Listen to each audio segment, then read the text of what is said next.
30 kilometers from the Georgian capital, the Russians are still heavily dug in. If there is a pullback underway, there's no sign of it here. Outside the village of Igoiti, Georgian civilians are on the march, among them a group of doctors preparing for a confrontation.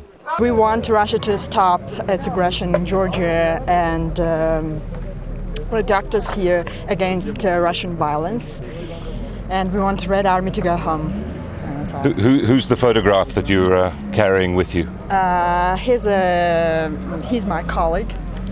He was a doctor in Gori Hospital and he was killed by Russian army.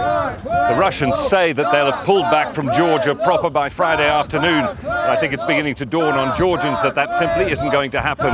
These are ordinary people, a group of doctors, civilians from surrounding villages on their way to confront the Russians and tell them that it's time to go.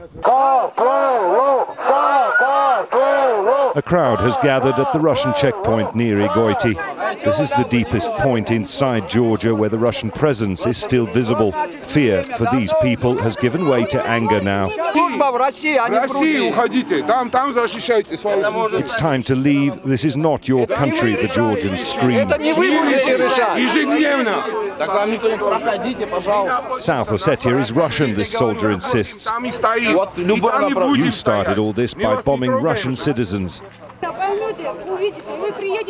The Georgians are here to make their feelings plain, to tell the Russians to go. They want their country back. But as ever in war, there are opposing viewpoints. The Georgians know South Ossetia is legally theirs. The Russians believe Georgia gave up any lingering right to the place after its massive artillery assault on Skinvali almost 2 weeks ago. They're unlikely to find any common ground. Jonah Hull, Al Jazeera, Igoiti, Georgia.